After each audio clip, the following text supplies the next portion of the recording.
Baru banget keluar dari parkiran tadi. Jadi kita makan bingsu, mango. Kayaknya biasa aja deh ya. Biasa banget.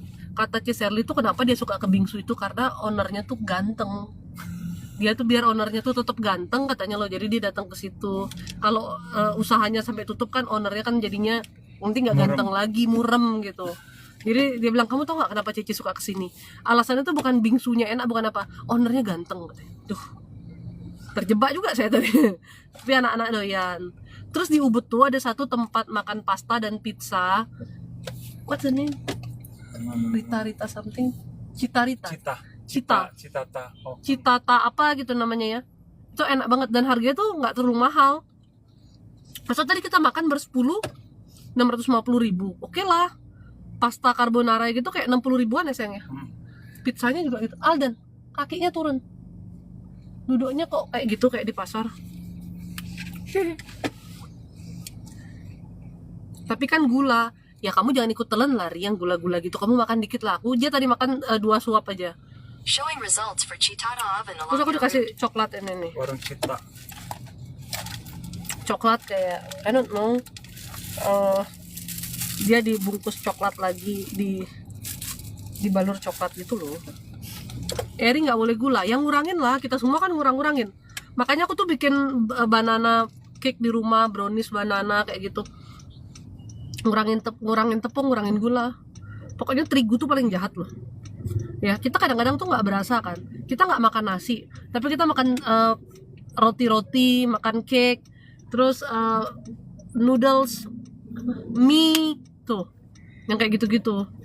Itu kurang bagus ya. Apalagi kalau Anda punya sakit mah, jangan makan roti yang mengandung pengembang, bolu-bolu kayak gitu tuh kurangin. Yang sakit mahnya parah ya. Saya makan durian kepala langsung sakit, kayak saya kolesterol. Iya. Padahal durian enak ya. Makanya olahraga, say. Kamu jarang bergerak, Trinona. Olahraga. At least kamu tuh jalan kaki gitu. Aku nih lama-lama jadi duta kesehatan dan duta olahraga ya, say. Duh. Jadi aku minum air hangat atau air biasa. Setahun cuman boleh 3 kali minum es. Kasian banget ya. Makanya jangan sakit-sakitan, jangan stres-stres. Kayak Cece dong. Aku pantanganku cuman nggak punya bokeh, nggak punya duit sih, nggak boleh bokeh aja aku. Kalau udah bokeh aku tuh langsung udah sakit penyakit keluar semua. Amit-amit bercanda ya. Duta kesehatan betul. Iya, makanya sekarang tuh rajin lah di rumah membuat. Jadi buat anak-anak juga tuh. Karena kalau bikin kue di luar kan pasti dia pakai gula ya. Se-healthy-healthy-nya gue udah curigaan banget lah. Gitu. Kita di rumah bisa pakai stevia.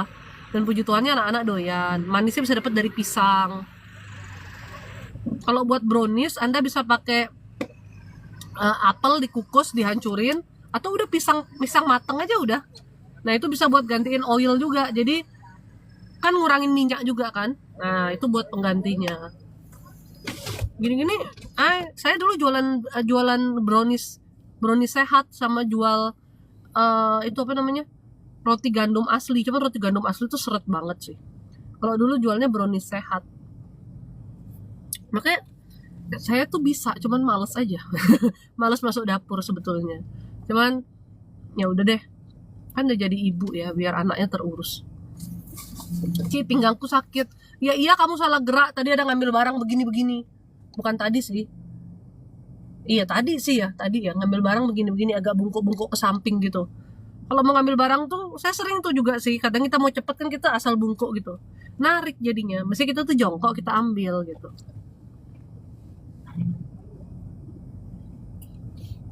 Sebenarnya memang manis itu adalah musuhnya badan kita. Manis itu kayak dosa ya. Lidah tuh kayaknya kan nikmatin rasa manis tuh enak gitu kan. Lidah tuh kalau kena rasa manis tuh sebenarnya tuh kayak ada rasanya seperti ekstasi gitu loh di tubuh kita tuh, di otak kita. Makanya kita tuh nagih gitu. Tapi bersyukurlah sekarang tuh udah banyak kayak stevia kayak gitu-gitu. Itu sangat menolong sih. Di zaman saya diet dulu tuh 15 maksudnya di zaman saya dulu healthy life yang 15-20 tahun lalu tuh kayak gitu-gitu nggak ada. Stevia tetes tuh harganya mahal banget. Sekarang kan sudah murah ya. Dulu mahal sekali. Beli makanan organik tuh dulu mahal sekali. Kasih minyak di pinggang aja atau sampai punggung, C? Sampai tengah punggung. Sama sampai bagian paha diminyakinnya. Pakai Kasfama aja. Ini loh toko roti yang aku penasaran nih. Ubud nih lucu-lucu loh. Tempatnya tuh kecil-kecil, tapi kayak ya suasananya tuh estetik aja ya. Toko roti tuh tempatnya tuh cuman lebarnya 1,5 meter tuh, sayang. Aku juga lewat 1,5 kali 3. Hah? 1,5 kali 3 ya? Tokonya ya. Iya, tapi sewaannya gila. Dulu kakak saya tuh pernah mau buka yogurt di sini, di sebelah situ deket Monkey Forest. Bukan deket Monkey Forest, deket pasar Ubudnya. Adalah tempat disewain. Lebarnya cuma 2 meter, ke dalamnya itu cuma 5 meter, 150 juta per tahun. Cuman ya pasti ada traffic ya. Kalau nggak pandemi itu pasti ada traffic. Nah, Ubud kan city centernya ini doang, makanya dia mahal. Gitu. Malam C, mohon doa untuk mama kecil saja yang sedang di rumah sakit kritis, nama Katarina. Semoga Tuhan memberikan yang terbaik ya.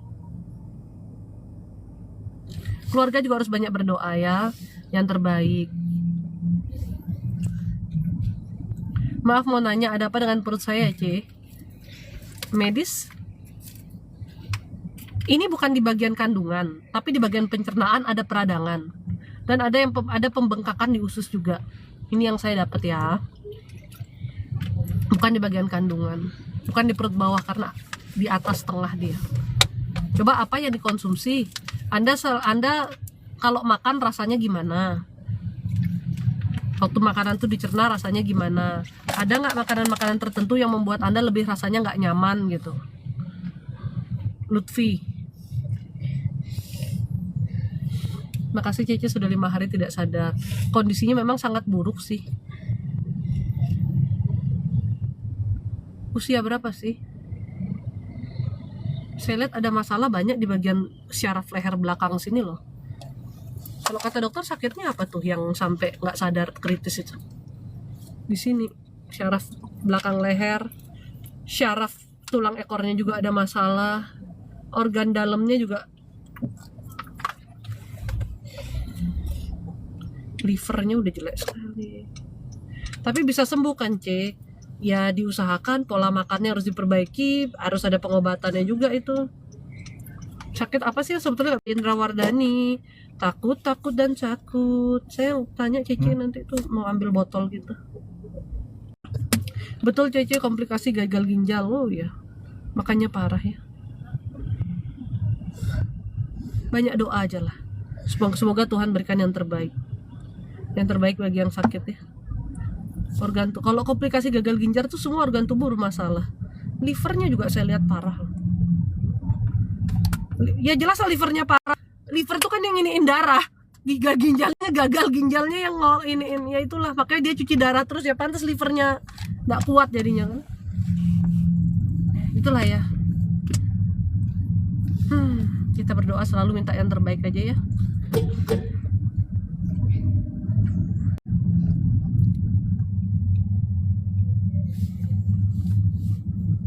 Makanya punya ginjal tuh dijaga.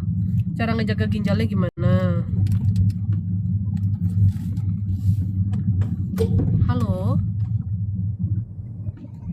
Halo? Malam.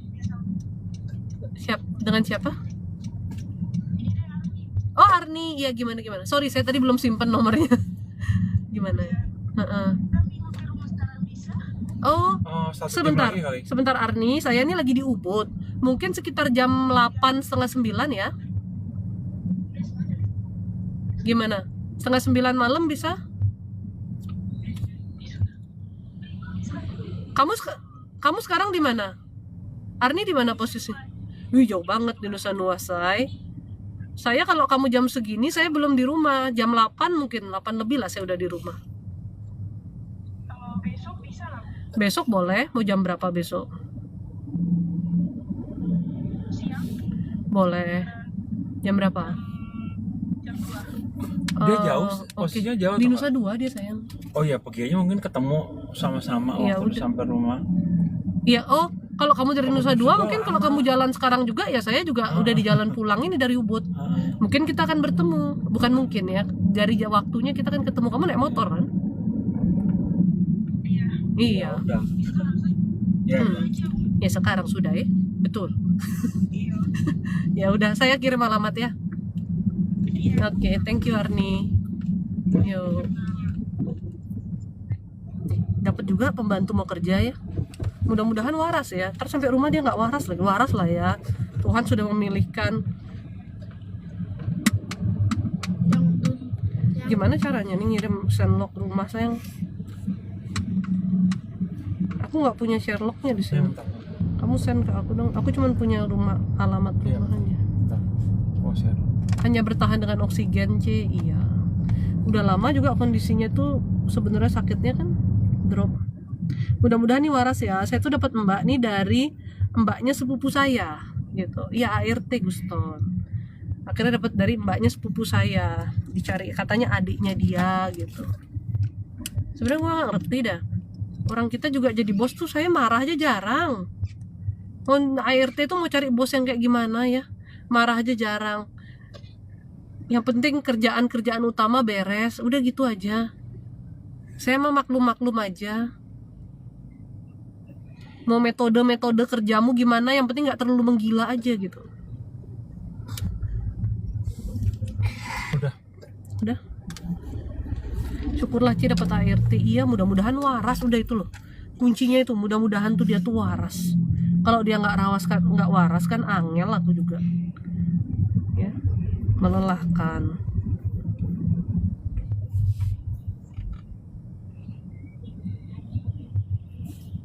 Mudah-mudahan dia baik, bener. Kadang-kadang kita sebelum bertemu orang yang tepat itu kita mungkin akan banyak bertemu dengan orang yang kurang tepat. Tapi nanti akan ada orang yang tepat.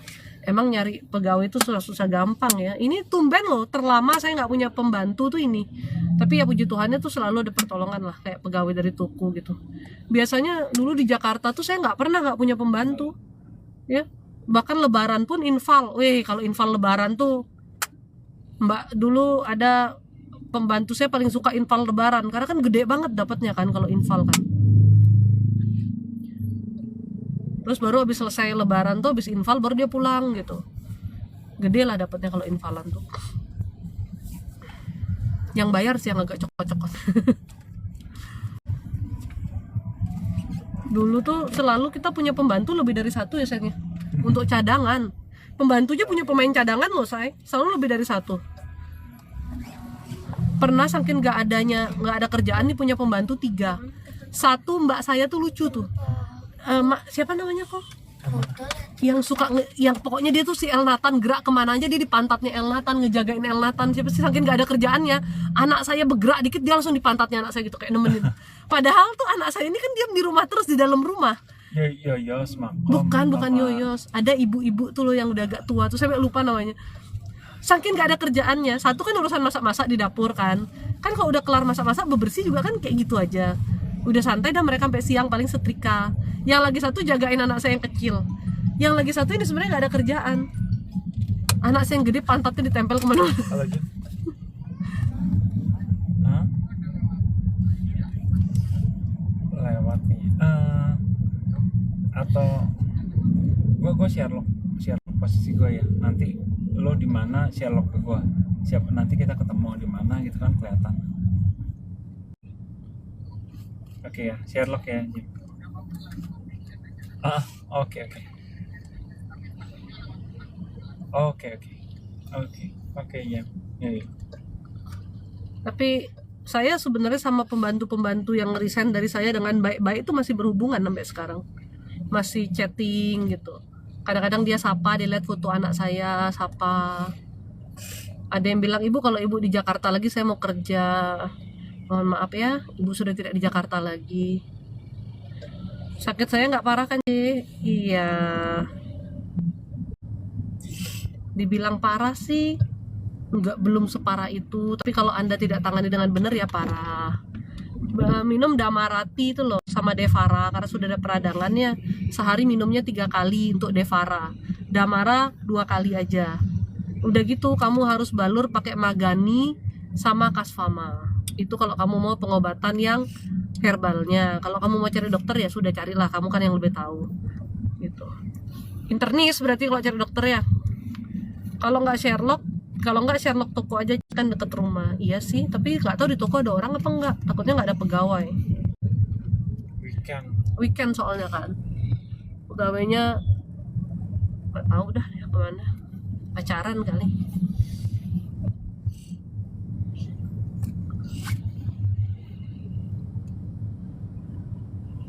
Kadang saya bingung ya sama orang-orang yang nggak ngerti ajaran agama orang lain, terus dia tuh kayak ngejek-ngejek gitu loh.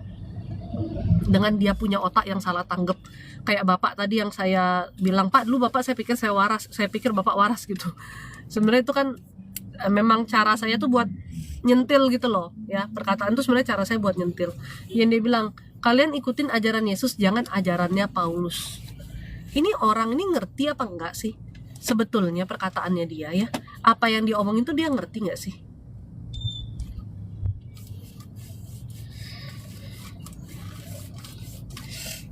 Kalau dari perkataannya kan jelas nggak ngerti.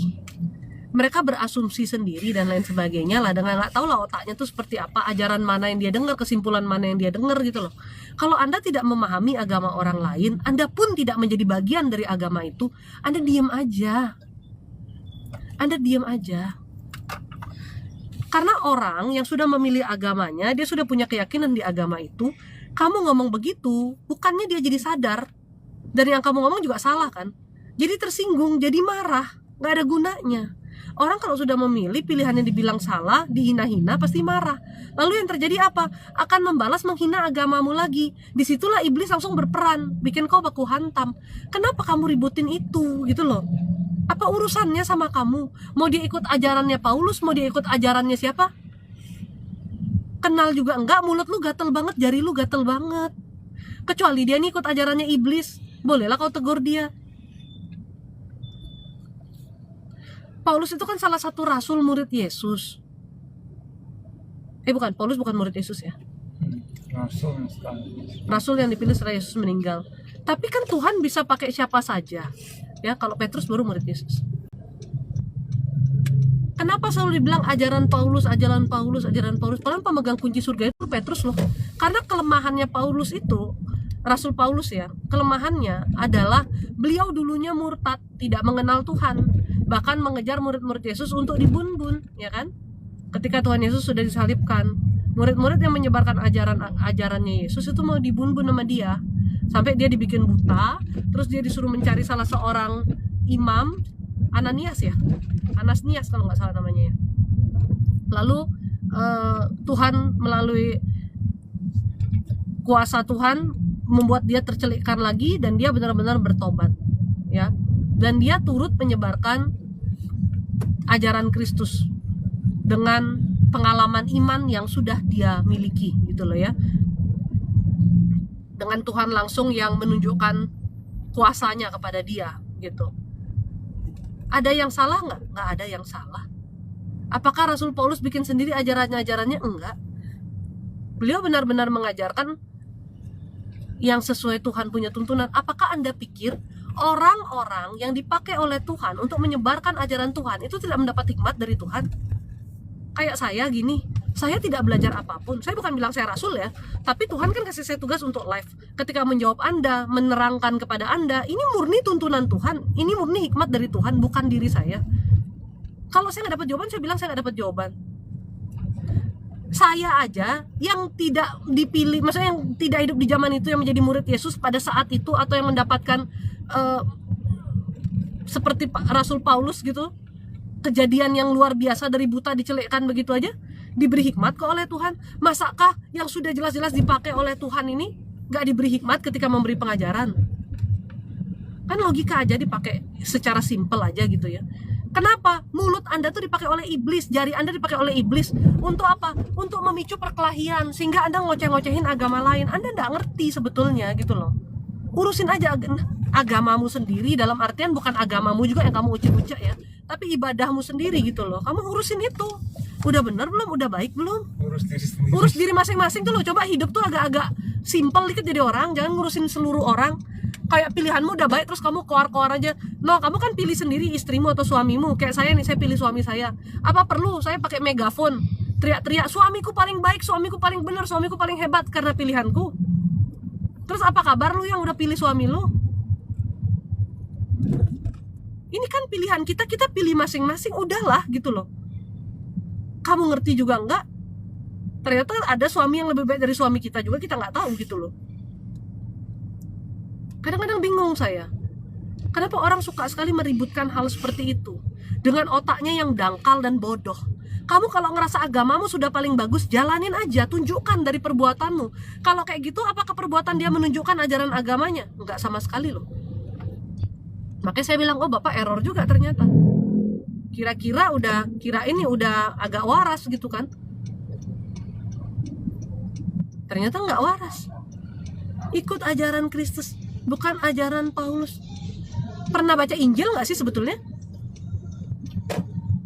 Pengen gue selepet juga lama-lama. Yang sok-sok begitu. Ngerti juga kagak. Lu kebiasaan ikut debat saling ngejek-ngejek agama, lu cari-cari celah begitu. Ya. Tadi muncul lagi satu yang Kristen. Mana lebih ini, Muhammad atau Paulus? Muhammad tetangga kita juga banyak namanya Muhammad. Yang jelas dong kalau bicara itu. Bingung pokoknya udah lihat manusia ini. Kalau semuanya itu ngerasa bener itu loh, susah. Apalagi bajingan laknat nih, muncul lagi yang gila-gila kayak gini. Gak ada yang tahu Tuhan Yesus lahir tanggal berapa. Tapi tanggal 25 Desember itu ditetapkan sebagai hari Natal. Dan Tuhan tidak melarang itu karena sebagai kita tuh untuk memperingati, untuk banyak berdoa. Masalah lu apa memangnya? Dewa Mitra lu emang error juga lu. Sampai masalah hari Natalnya lu ribetin. Bener-bener astagfirullah ya semua manusia-manusia ini. Ribet yang enggak lu. Suruh berdoa aja padahal masih pelintat-pelintut. Tuhan yang mana aja kamu bingung. Ya orang waras biasanya tuh sebenarnya dia gila. Orang ODGJ di rumah sakit jiwa kamu tanya juga dia bilang dia gila, dia waras sih. Udah kelihatan sekarang siapa yang gila.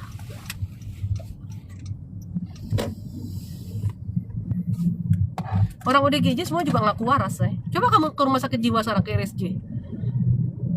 Pasiennya bilang, saya dokternya, saya yang waras. Dokternya nggak waras. Saya diikat-ikat kayak gini, dokter tuh nggak waras gitu.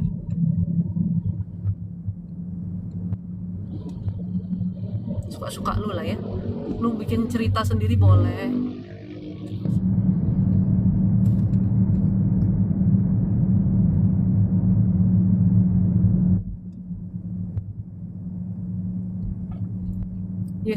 Tuhan Yesus katanya bukan orang Yahudi, tapi orang Yunani. Untung kok nggak bilang orang Bojonegoro sekalian. Emang susah sama manusia-manusia nih. Nggak heran kalau pintu neraka tuh terbuka lebar-lebar tuh gara-gara kelakuan yang kayak gini loh. Ya, heran kita tuh ya. Besok aku ada jadwal apa ya? Aku punturin orang kah, konsultasiin orang kah? Bingung aku sama jadwalku sendiri, pegawaiku tidak mengupdate. Besok aku pagi bersantai-santai, tau-tau dikabarin, Bu jam 2 ada jadwal. Kan gopo aku jadinya. Heran deh.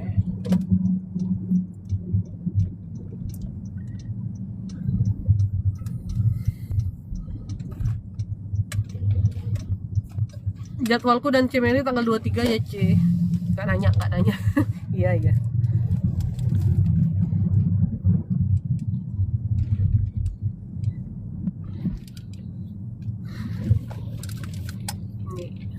Helena suruh ke toko juga dong tanggal 23. Tapi aku males kalau Helena datang juga. Pengen tak antem juga tuh anak.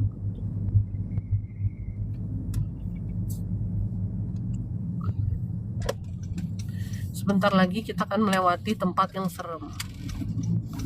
Tapi gak jadi masalah buat saya. Jadi masalah buat Meli kalau dia lewat sini. Ayo kita antem Helena rame-rame. Memang kalau kita berkaca dari kasusnya Helena ya, anak itu mau dipakai oleh Tuhan.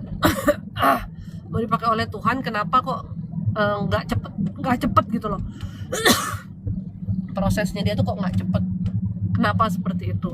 Alden, turunin kakinya jangan di situ. Itu kepalanya papi punya posisi. Kenapa seperti itu? Semua itu karena yang harus dilawan itu adalah keinginan hati kita dan kekhawatiran kita gitu loh. Kalau orang-orang seperti kami ini sebetulnya kami nggak ingin melakukan pelayanan. Bu Ame, apakah pada awalnya ingin? Nggak ingin sama sekali. Bu Ame itu berusaha kabur dari tugas-tugasnya itu udah dari udah nggak tahu deh ya. Makanya Bu Ame itu umur 40 lebih baru dia melayani.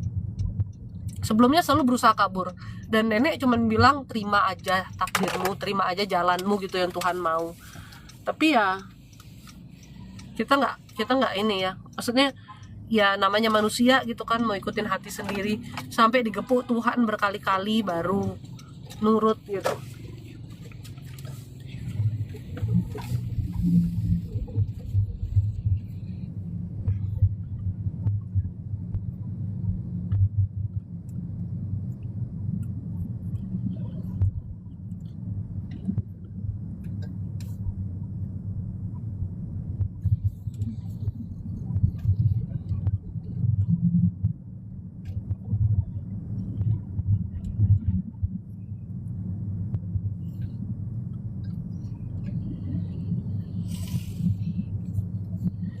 Karena ada yang mau bikin celaka, kita harus berdoa, say. Tadi tuh ada burung di depan mobil saya tuh, mungkin kita lagi ngebut, burungnya terbang rendah gitu kali ya, kena dia, kasihan tuh. Kadang-kadang lagi lewat dia tiba-tiba ini. Kasihan tuh dia metong tuh. Aku lihatnya setelah keluar dari restoran lagi kayak apa sih tuh depan mobil kok aneh gitu. Dengan mataku yang buram-buram ini kan ternyata burung dia, kasihan banget. Mobil siapa, Ma? Mobilnya mami papi nih. Di mana darahnya? Nggak ada.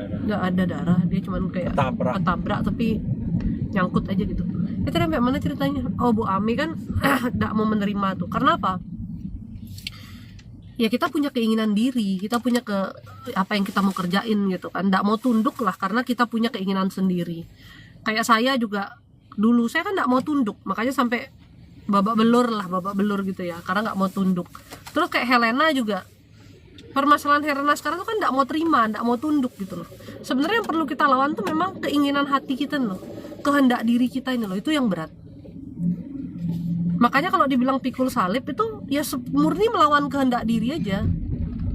Untuk nerima bahwa hidupmu itu bukan milikmu tuh gimana sih? Maksudnya gini loh, untuk kita tuh kan Tuhan kasih kehendak bebas, tapi kehendak bebas kita terus kita nomor duakan dan kita mengutamakan kehendak Tuhan kan. Nah untuk menerima itu tuh pada awalnya sulit sekali gitu loh. Saya ngerasa kayak saya punya hak dan kendali penuh atas hidup saya. Kenapa saya disuruh melakukan yang saya tidak mau lakukan gitu pada awalnya. Itu yang bikin lama. Kayak aduh saya sebenarnya pengennya begini loh. Kita punya rancangan sesuai dengan kehendak dan pikiran kita sendiri gitu ya. Kenapa saya harus melayani, padahal saya kepinginnya ini kayak gitu contohnya ya.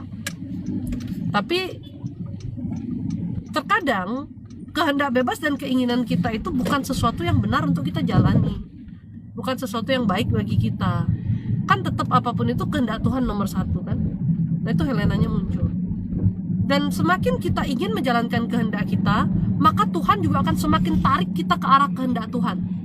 Kalau untuk orang-orang seperti kita yang memang betul-betul harus melayani gitu ya, semakin kita itu berusaha tuh, aku nggak mau jalan kayak Nabi Yunus lah, kayak Nabi Yunus ya, kan disuruh Tuhan kan pergi ke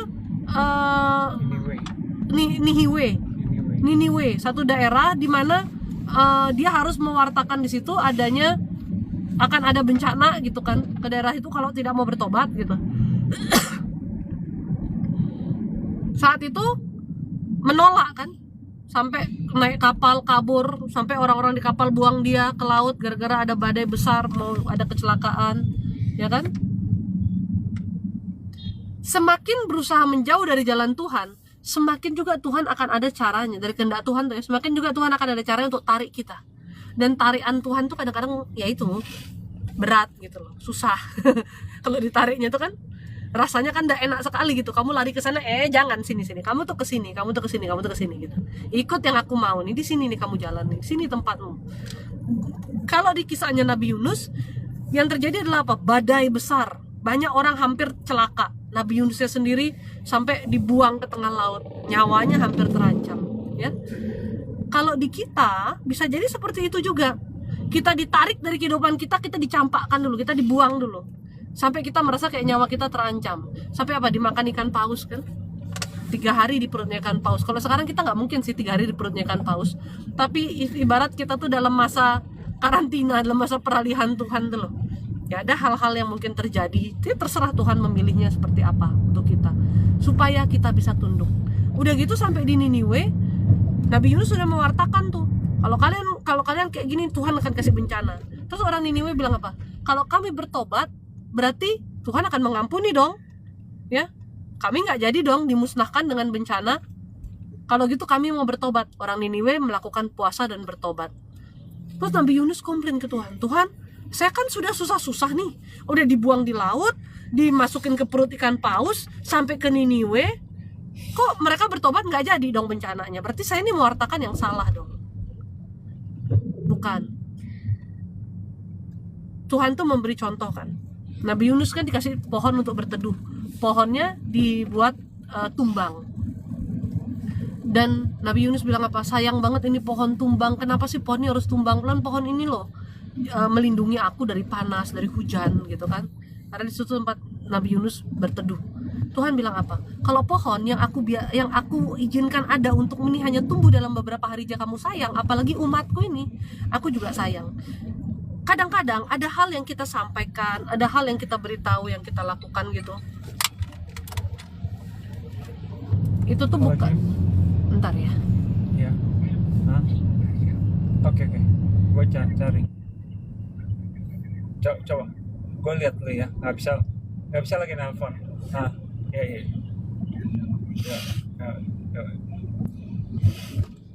Kadang-kadang mungkin kita kasih orang kasih tahu orang sesuatu, ingetin sesuatu, terus orang itu melakukan perubahan, walaupun kita bilang kayak gini, nanti kalau kamu kayak gini terus, Tuhan akan begini loh, akan terjadi kejadian ini loh. Kalau kamu mau berubah, Tuhan juga bisa kok merubah. Jadi Tuhan itu juga bukan yang sekejam itu. Kalau kita sebagai manusia melakukan perubahan, kayak kita mau bertobat juga, kita mau puasa, tobat dan lain sebagainya, benar-benar berubah, Tuhan juga melihat pertobatan kita itu. Nah waktu itu Nabi Yunus ngambek, seakan-akan dia membawa berita yang salah, padahal bukan salah. Justru dia sedang menyelamatkan banyak orang itu. Tapi poin utamanya di sini yang ingin saya sampaikan adalah yang pertama, bagaimana kalau semakin kita melawan kehendak Tuhan, akan ada cara Tuhan untuk menarik kita ke arah jalan Tuhan, ke arah kehendak Tuhan itu, agar kita mau jalan di situ. Tapi kalau semakin kita bandel, tarikannya juga semakin kuat, yang pastinya sakit buat kita. Jadi kalau bisa jangan bandel-bandel. Yang kedua, yang harus dilawan itu adalah kehendak diri kita. Makanya kita pertama-tama tunduk sama kehendak Tuhan, tunduk sama firman Tuhan. Sebenarnya kehendak diri manusia itu semuanya berhubungan dengan hal dunia saja, dengan hawa nafsu, dengan ego, dengan keinginan-keinginan dunia. Itu masalahnya. Kemana dia sayang? Ya sampai di Batu Bulan, tapi yang jauh dari sini. Oh. Kita ke rumah ini, mereka dia dulu aja sebentar. Jadi seperti itu. Ya, kehendak diri, hawa nafsu, keinginan kita yang kita melawan kehendak Tuhan itu berarti sudah kehendak dunia yang kita ikuti, kehendak diri kita itu. Dan kita ini kan kebanyakan mikirnya kayak gitu kan. Kayak dulu, kenapa saya belum mau melayani? Saya mikirnya apa? Saya mau bisnis, mau kumpulin duit, mau jadi kaya. Kayanya enggak cukup kaya lah rasanya gitu ya. Namanya juga tamak kan.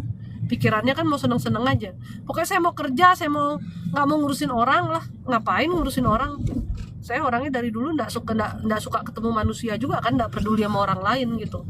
Kayak Bu Ame juga mau kerja, mau bisnis, mau hidup sendiri lah, mau urusin diri sendiri. Ngapain nyembuhin orang, pijet orang gitu? Ngapain kita kupuntur orang? Nggak kepingin lah. Orang kita juga sekolahnya bagus, bukan kayak nggak bisa cari duit, masa suruh ngerjain kayak begitu gitu. Dan itu kan juga kita nggak dapat duit ya, jadi bingung juga. Udah gitu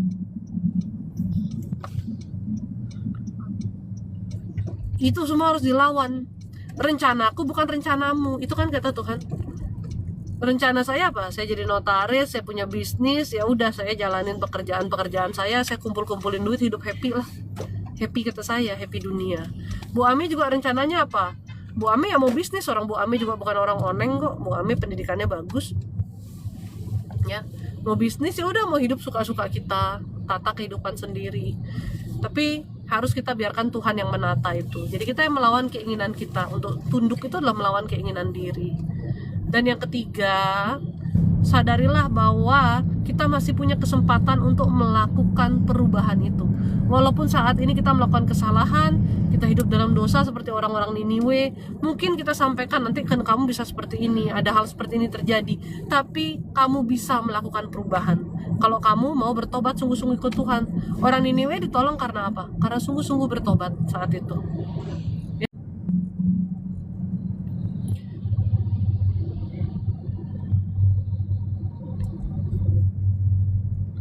Kadang ya ketika saya menyampaikan tuntunan Tuhan, apalagi ketika kita bicara tentang sesuatu yang Tuhan beritahu bahwa ini harus dikasih tahu, mungkin akan terjadi. Kadang di satu saya berpikir, kalau nggak terjadi gimana ya Tuhan? Sedangkan kita ngomong ke orang itu ada kemungkinan begini-gini, kalau nggak terjadi gimana ya Tuhan? Pastikan kita yang dituduh pembohong, pastikan kita yang dituduh nakut-nakutin dan lain sebagainya gitu. Makanya saya nggak suka tuh sebetulnya menyampaikan seperti itu. Saya nggak suka sebetulnya kayak apa ya, kalau meramal kan memang tidak ya, tapi ada hal-hal yang harus disampaikan untuk kita bersiap-siap. Contohnya kayak untuk menghadapi perang dan lain sebagainya gitu loh ya. Kadang-kadang ada pada beberapa orang tuh kita tuh menyampaikan tuh tentang personalnya dia gitu. Kayak sama sepupu saya saat kita ngobrol, saya bilang nih rumah bisa kejual nih kalau lu begini terus kayak gitu-gitu. Dan betul kejual gitu kan. Nah seandainya tidak terjadi, kan bukannya kita yang dianggap pembohong apa-apa gitu kan. Walaupun segala sesuatu bisa saja tidak terjadi karena Tuhan kalau banyak manusia yang bertobat, banyak manusia mendoakan, semua bisa berubah gitu loh. Maka kadang-kadang jadinya tuh kayak bertanya-tanya sendiri, Tuhan ini beneran gak sih Tuhan? Itu kan juga bahaya sebetulnya ya, kayak menggoncangkan iman gitu, nggak boleh sebetulnya.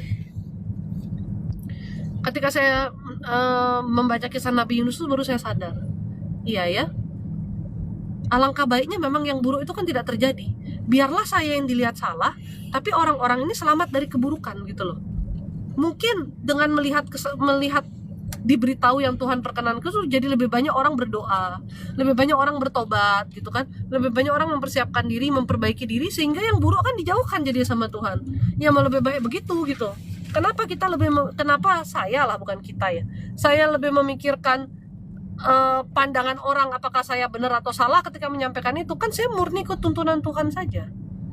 Nanti perkara Tuhan mau bikin jadi salah, bikin jadi benar, terserah Tuhan aja gitu. Jangan sampai justru iman kita goncang dengan bertanya-tanya, bener nggak ini kayak gitu.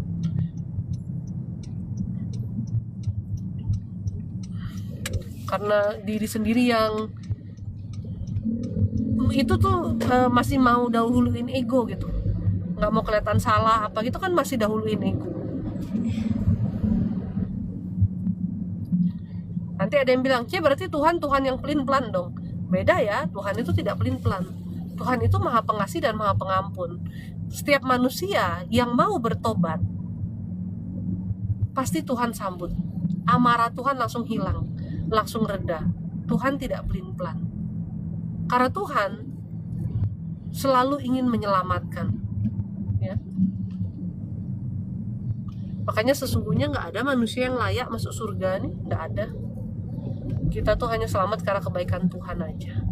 Saking maha pengasih dan maha pengampunnya Tuhan. Itu aja masih ada yang bilang nggak mau berdoa ke Tuhan. Bingung bingung bener Udah jadi kayak cece-cece-pik nih, ayu nih. Tapi beneran bingung ini. Nggak mau berdoa ke Tuhan tuh terus mau ngapain ngono loh. Koyo uripe wis bener ae kuwi piye. Kayak hidupnya udah bener aja gitu, nggak mau berdoa ke Tuhan. Pelan masih banyak kali salahnya lah ya. Bingung kan?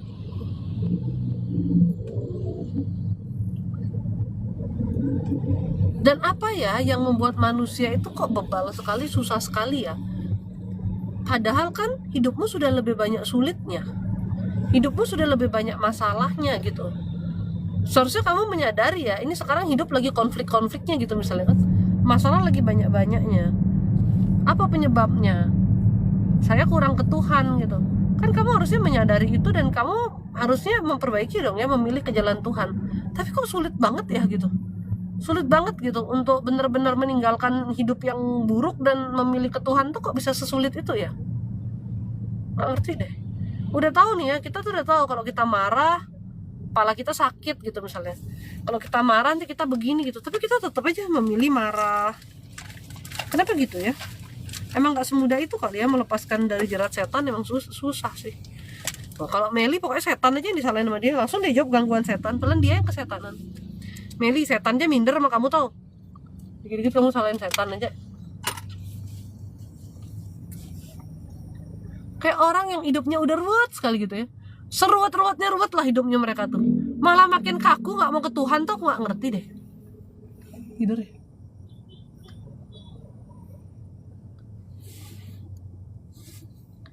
Tuh Guston tuh, Tuhan itu ada loh. Ya iyalah Guston. Masa Tuhan gak ada Guston? Ada kitanya karena ada Tuhan. Guston sudah membuktikan loh dia. Bagaimana doanya dia Tuhan denger. Guston langsung bilang luar biasa kuasa Tuhan ya Ci. Dari hal simpel aja perutnya dia sakit, berdoa langsung enakan. Apa bukan kuasa Tuhan? Nanti kalau orang yang kesetanan dikasih tau kayak gitu, sugesti katanya. Antem nas nih. Emang susah sih kalau udah kesetanan sih.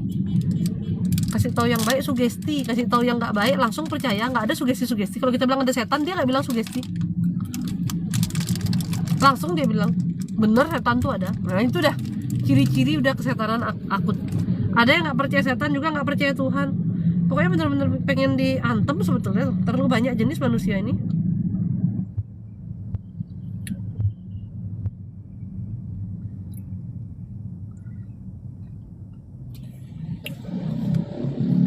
Dulu nggak pernah mau apa yang kamu nggak pernah mau? Semenjak kelukat loh kok bisa? Ya itu.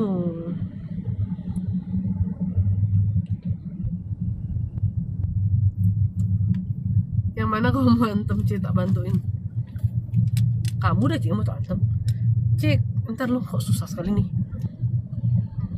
Cik, kulihat ada yang rajin sholat ngaji tapi mindset dan ucapannya kurang enak didengar. Itu kenapa ya? Itu sholat dan ngajinya hanya ibadah fisik ya, hatinya gak bener-bener. Gak mungkin lah Mbak Dwi kalau hati udah damai, dia sudah bener-bener mengerti apa yang dibaca di Al-Quran itu bener-bener ditaruh di hatinya. Masa iya hatinya jelek? Masa iya apa yang dia keluar dari mulutnya tuh jelek gitu loh Mbak Dwi? Kan gak mungkin sebenarnya ya. Itu berarti hanya secara fisik, secara pikiran, tapi hatinya gak bener-bener gitu. Banyak yang seperti itu. Kayak kita ini dulunya mungkin seperti itu. Kayak saya juga merasa sudah berdoa tapi kosong. Akhirnya apa? Marah-marah aja di dalam hati kan kita kan. Karena kosong doanya. Hatinya damai enggak, tenang juga enggak.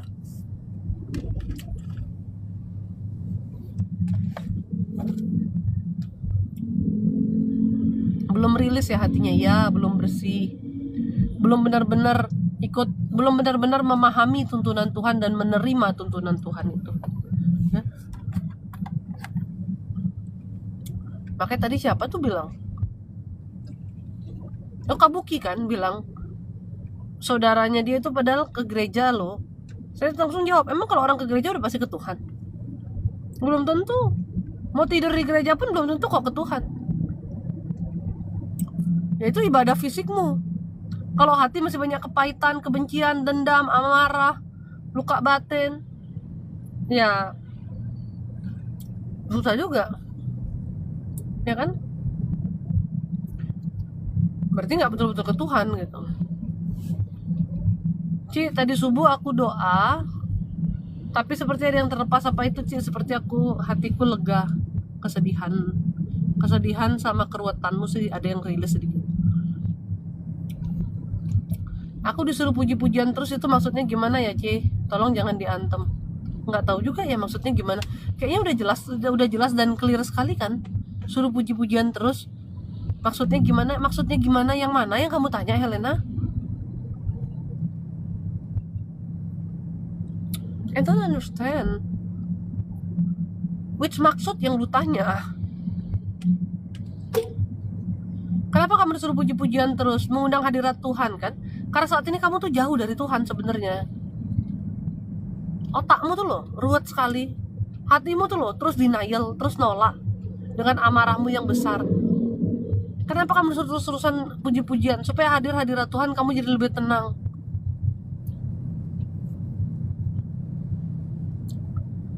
Seharusnya dari awal kamu dipulihkan Tuhan, kamu semakin membaik. Tapi yang terjadi ini sebaliknya. Kamu terlalu banyak bikin alasan, terlalu banyak denial, dan kamu tuh agak bebal sih, ya.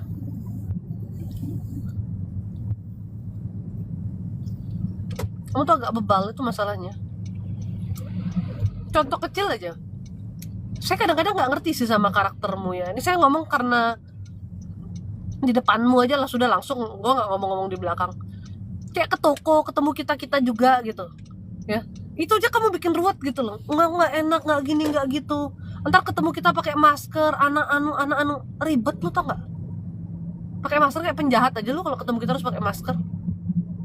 Ntar kalau ketemu nggak ngerti, saya pokoknya nggak ngerti deh. Banyak hal yang aku nggak mengerti. Yang saya lihat kamu selalu membuat segala sesuatu tuh ribet karena kamu ruwet sama pikiranmu sendiri. Nanti kalau gini begini, kalau ini gini, udah deh, capek. Kamu semakin ribet dengan pikiran-pikiranmu sendiri, semakin jauh dari Tuhan. Makanya nggak kelar-kelarnya siklusnya itu.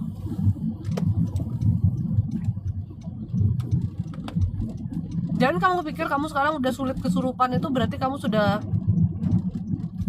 jauh lebih baik dan kamu sudah clear. Tidak. Kenapa kamu sekarang sulit kesurupan? Karena perangmu itu melawan dirimu sendiri. Udah bukan sama setan-setan ece-ece itu lagi.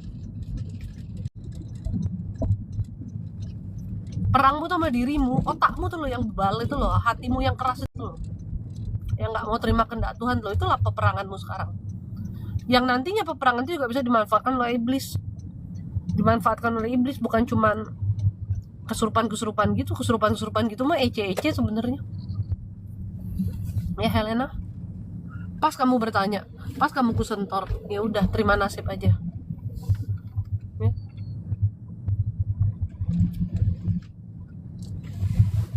Biar mukamu burik, kita juga udah terima kamu apa adanya, Helena. Gilamu aja gue terima. Lu dulu waktu datang ke toko dengan gak mandi-mandi aja gue terima lu. Masalah muka lu jerawatan dulu rempong amat, Helen Jos. Heran.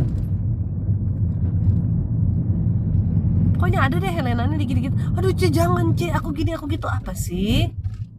Heran. Hidup tuh kayak ruwet gitu loh. Santai aja, chill. Bisa chill nggak? Apa kamu cuma bisa chill di sisi aja? Nggak bisa nggak kamu chill di sisi? Tau berdosa kamu sekarang kok kamu masuk ke sisi itu. Ditangkap sama malaikat maut di depan pintu sisi, nanti kamu diseret ke neraka. Ingat ya, sisi itu ada malaikat cuma waktu saya kesana sekali itu aja. Selebihnya tuh malaikat maut, say. Mau kamu di situ?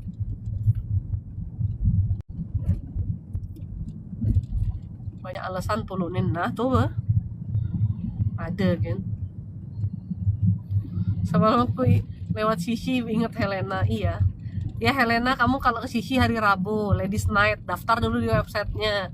Makan gratis, minum gratis loh Helena.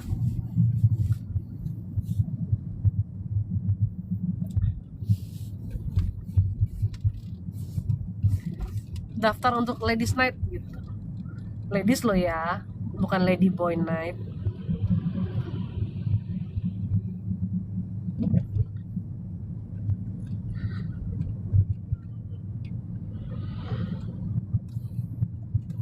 Thank you bonusnya cabut nyawa. Tapi bonusnya cabut nyawa, iya. Karena kayak kita kan selain kalau ada tugas atau Tuhan izinkan baru boleh ke sana. Kalau enggak. Kata Yanto, aku banyak puji-pujian biar lebih kuat lewat setan-setan itu ya. Duh capek. Oh capek. Bahkan tadi udah tak jawab loh maksudnya apa. Biar kamu lebih dekat sama Tuhan ya otomatis kan kamu jadi lebih kuat, lebih strong menghadapi segala sesuatu. Gimana sih caranya biar Helena bisa disayang? Sulit sekali jadinya. Deg-degan ser tau Helena, ntar kalau udah kamu jalani juga terima aja tau. apa gimana ya, kayak saya tuh dulu penakutnya kayak apa sih, lama-lama juga kayak ya udah sih gitu loh Helena, paham gak sih, ya udah sih gitu. Urus-urusan sama manusia-manusia ini juga lama-lama kayak ya udah sih, jadi kayak emang udah daily life-mu aja jadinya itu gitu loh. Memang tuh awal-awal mau terimanya aja kita tuh nggak mau, dulu saya juga kayak gitu. Gimana sih ya sayangnya ngomongnya, kayak udah biasa aja gitu. Dulu saya kemana-mana juga males, ketemu orang juga aduh males gitu. Sekarang ya udah biasa aja. Ya emang tugasnya itu lihat ya sudah lihat, hadapi ya udah hadapi aja, udah mau gimana. Toh juga dia nggak bisa apa-apain kita doa aja sama Tuhan, itu aja prinsipnya Helena. Dulu siapa sih yang nggak takut dengan setan tuh, siapa yang nggak takut, semua takut say. Ngelihat bentuk-bentuknya tuh siapa yang suka sih, nggak ada yang suka, emang dia ganteng. Kalau artis Thailand biarpun kesetanan dilihat masih ada cantik-cantiknya. Ya udah sih terima aja, jalani aja, hidup tuh gitu loh. Aku tuh prinsipnya kayak udahlah jalani aja udah. Mau ada gini kita ya udah jalani aja udah. Yang penting kita lakukan yang terbaik, sudahlah jalani aja. Udah. Soalnya kalau kita pikir kita ikutin mau kita malah kacau. Udah. Yang penting mau Tuhan dulu. Mau kita tuh additional. Kita doa tanya Tuhan, boleh ya jalan, nggak boleh ya sudah, yang mana yang Tuhan mau gitu, say. Ya. Temen saya kencing di pohon besar di Uluwatu tanpa permisi, terus pulang di Jimbaran Bay kecelakaan. Patah tangan, tulang panggul berasa didorong. Ya ngapain juga temenmu kencing di pohon, ya. Manusia ini dikasih tempat, cari tempat buat pipis ke minimarket kayak apa, kayak pipis yang benar situ.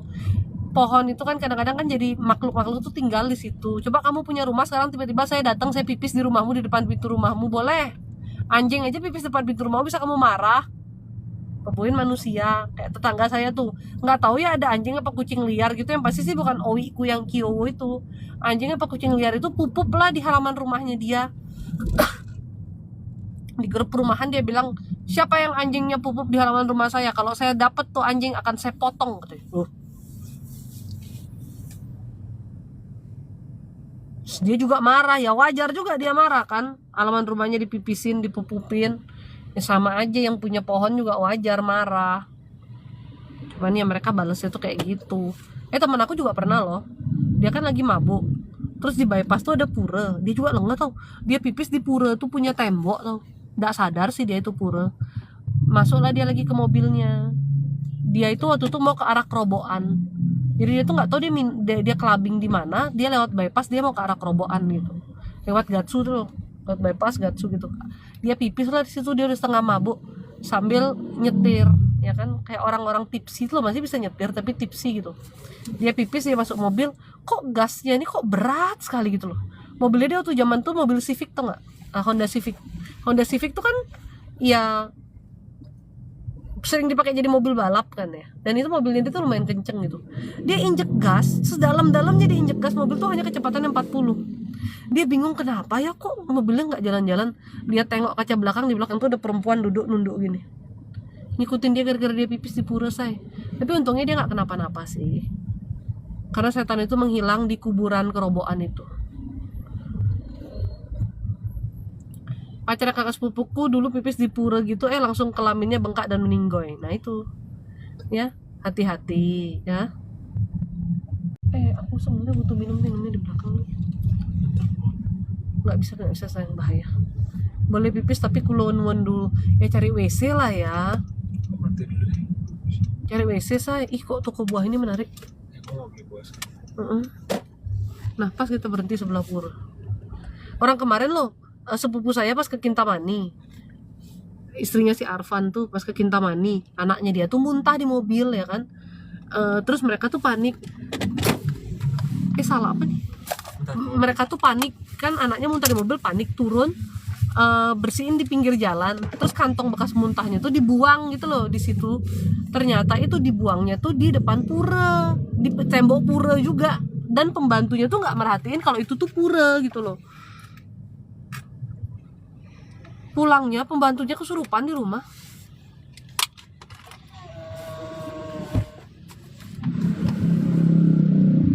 Kesurupan setan dari pura itu, pembantunya yang orang Bali itu yang udah resign. rempong kan jadinya, makanya jangan sembarangan dah.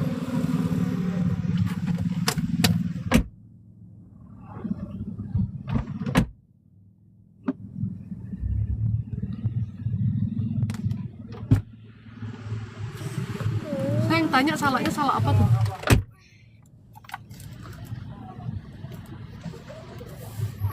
Kalau salah pondok aku nggak begitu suka, no. Mending salah Bali. Saya kebangun. Iya kebangun, nggak apa-apa. Udah mau deket rumah Kuku Luis nih. Tapi kita pulang ke rumah karena malam ini Mami dapat pembantu, mudah-mudahan waras. Kita sekarang ke rumah. Ya ke rumah Kuku Luis dulu ambil barangnya Mami. Tapi salak pondok manis sih nggak juga ah. Aku baru manis ya Meli. Masa salak pondok manis? Aku baru manis. Duh nih kaca di lock sih susah. Sayang, pepayanya tuh Terus apa lagi? nggak tahu sih, pilihlah kamu apa. Aku kalau disuruh beli aku bingung, aku mau makan aja yang beli dia, aku bingung. Kamu manis sekali. Oh tentu bukan lagi Bu AMW. Apa Bu AMW? Cobalah kalian yang mau bertanya, cepatlah bertanya. Dari tadi ngurusin Helena aja malas aku. Yang kalian yang mau bertanya silakan bertanya. Cepat. Jadi sampai rumah aku udah nggak live, aku mau mandi. Bu Ami selalu sama Cece. Tentunya. Bu Ami tuh nggak mungkin meninggalkan aku. Asik. Ketak sama Bu Ami ntar. Helena, kamu kira aku sama Bu Ami nggak selalu sama kamu? Aku selalu sama Meli, selalu sama kamu. Makanya Meli error aku langsung tahu. Sama Eri juga lagi satu. Selalu aku tahu. Kalau yang lain aku masih keliling-keliling.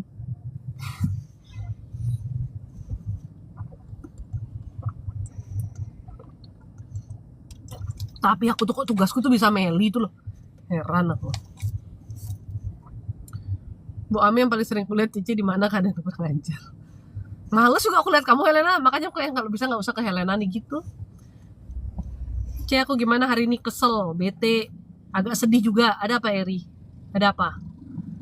Tapi sama Meli loh aku paling loh. Meli otaknya gimana dikit, perasaannya gimana dikit, udah langsung tek, wah Meli error. Sampai panik kadang saya nyariin Meli tuh, takut dia gila, maksudnya takut dia ngamuk gitu loh. Merusak suasana, kondisi kondusif itu dirusak sama Meli. Aneka Kabuare, aku gimana? Amarahnya besar, kepahitannya banyak. Kamu udah dendam sama satu orang perempuan juga. Kenapa Aneka? Coba jangan dendam-dendam Aneka ya, jangan. Koneksi sama Cemeli Cici itu dah, aduh. Di ibadah pas pujian sedih, Pitong apa aku yang sedih Pitong? Kalau kesel bete sama anak-anak kadang nakal, sama Mira suka lengah. Emosi kali pulu nih. Tapi bener loh, anak aku nih masuk usia 9 tahun nyautin tuh ada aja. Kadang-kadang pengen tak ganti anaknya tuh, pengen tak tinggalin dia di Ubud aja tuh. Malu kali no aku sama Cici dan Bu Ami. Alah, malu-malu tapi nggak ada perubahannya. Nggak lucu malu-malumu tuh. Apa bener aku epilepsi? Emang sih ada masalah syaraf kamu? Mau kapan sampai? Bentar lagi nih ke rumah Kuku Luis dulu ambil botol. Nyautnya kadang nggak kira-kira no anak-anak ini ya itu sama. Terlalu pinter nyaut-nyaut balik-balikin kata tuh loh. Iya kalau nggak kayak gitu mungkin berarti artinya mereka tuh oneng gitu ya. Siapa ya Ci? Aku nggak dendam, nggak tahu. Saya sih nggak mungkin salah lihat. Saya berani jamin nggak mungkin salah lihat. Tapi ada satu orang yang kamu tuh sakit hatinya tuh kamu simpen banget. Nah itu saya bilangnya dendam ya. Sakit hati tuh kamu simpen banget sama satu perempuan. Aku sama suamiku Budi rezekinya gimana? Ya, nggak tahu saya kalau masalah kayak gitu-gitu saya. Orang aku tuh nggak bisa ngelihat gitu-gitu saya. Nggak tahu. Kamu kira aku dukun bisa lihat rezeki gitu? Dukun aja sebenarnya nggak bisa. Hidup tuh yang penting kita tuh bekerja, berusaha, Tuhan pasti berkati. Saya masih dendam Kak Trinona, masih. Walaupun kamu sekarang sedang berusaha melepaskan. Banyak puji-pujian, banyak doa, banyak baca firman kayak Biarawati. Aku maaf ya Tuhan. Ya udah banyak clubbing ya kok di sana. Banyak aku yang minum tequila sana. Ya, banyak clubbing, banyak minum tequila, banyak dance. Udah itu aja kerjain dah. Serah mau gimana. Bingung gue jawabnya. Makanya cepet diterima. Helena, seharusnya kamu tuh bisa bahasa roh kalau kamu bener-bener terima semuanya. Kalau kamu bener-bener berserah penuh, rohmu tuh terkoneksi. Ya, Matthew pun sama. Matthew anak Meli itu loh. Cuman kalian tuh belum mau bener-bener 100% aja udah gitu. Kalau Matthew tuh bukan karena Matthew mau dipakai melayani yang gimana ya, tapi Matthew tuh sebenarnya waktu saya doain pelepasan, dia tuh sudah menerima urapan Roh Kudus. Sampai dia aja bilang ada kayak kesetrum dari ujung kaki sampai ujung kepala. Saya rasa saat itu lidahnya dia tuh sudah, maksudnya bisa apa itu saya? Salak madu tapi bukan salak Oh, salak gula. terima kasih sayang. Seharusnya kamu tuh bisa, seharusnya dia tuh sudah bisa terima karunia bahasa roh itu loh. Tapi karena waktu itu Matthew masih banyak nggak yakinnya gitu, sampai kayak Helena. Heran. Malah bahasa roh tuh Tuhan tuh tidak memberikan ke sembarang orang tahu. Ih sayang, kamu kok luar biasa gini sampai Coba langsung dibuka. Enak.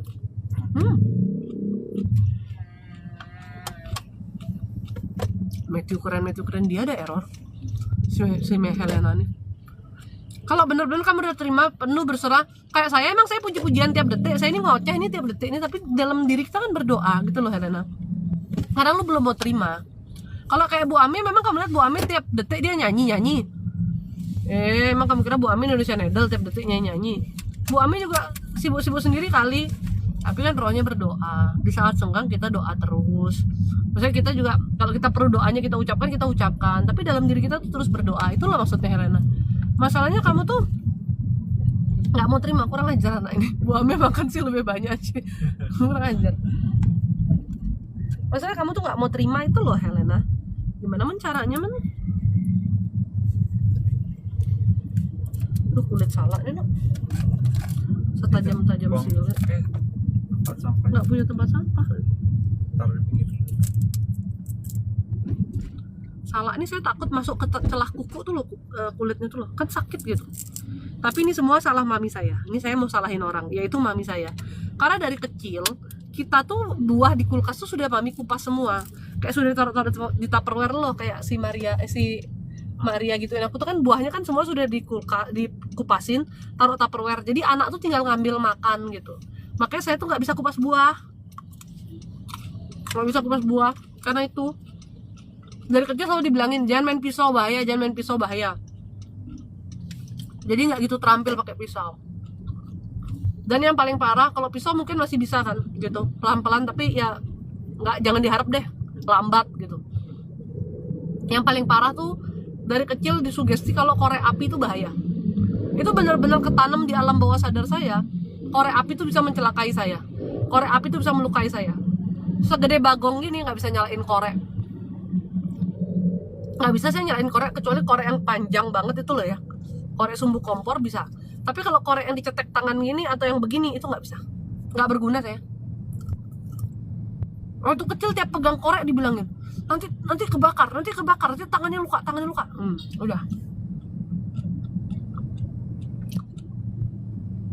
Langsung tersugesti kan. Berarti kalau nyalain korek kebakar tanganku gitu loh. Itu ditanamin dari kecil, setiap kali pegang korek. Mamiku nggak sadar ya, sampai gede anaknya nggak berani pegang korek. Dan dia nggak tahu loh saya nggak berani pegang korek, karena kan tidak ada satu hal yang mengharuskan saya pegang korek kan. Kadang tuh kalau nyalain lilin ke api kompor, korek tuh nggak tahu serem kali, kayak di otak saya tuh korek tuh serem gitu jadinya.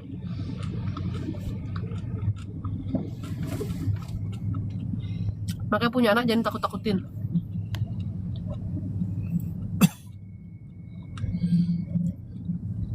Kalau Jaya gimana Dia juga punya karunia ya.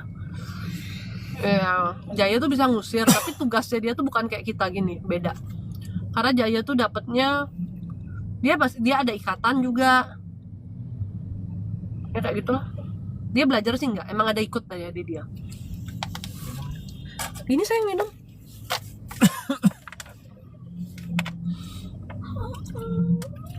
Yivan, kalau saya bagaimana? Kesedihannya banyak. Ivan, lebih serem korek daripada lihat setan ya Cik. Iya, lebih serem korek. Parah ya. gara-gara sugestinya tuh loh. Makanya jangan terus anak ditakut-takutin.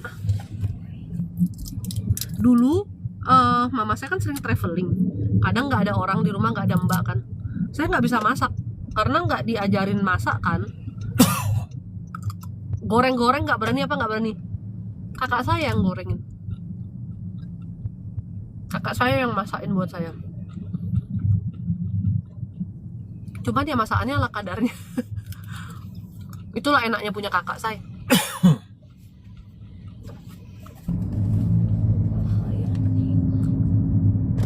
Diurusin sama dia. Walaupun ya masakannya cowok gimana sih? Enggak juga ya, masakan cowok bisa jadi enak kan.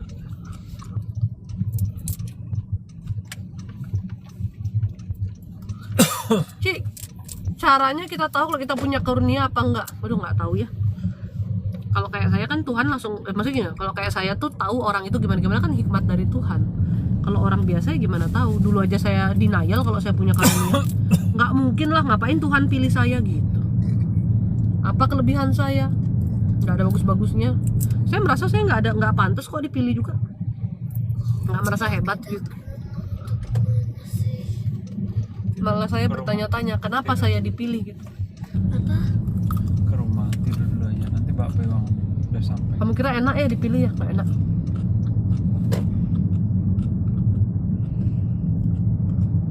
Karena kita tuh nggak tahu ya, setelah di jalannya sih enak, tapi saat prosesnya tuh aduh. Kalau menurut firman Tuhan, proses di kita dimurnikan itu lah, diasah seperti batu berlian yang diasah tuh loh. Diasah tuh kan sakit ya, digesek-gesek ya. Seperti bejana yang dibentuk kembali, aduh itu sakitnya. Kayak hidup lu nggak enak banget gitu. Kamu tuh dibuat seakan-akan tidak punya pilihan lain selain tunduk gitu. Hal itu.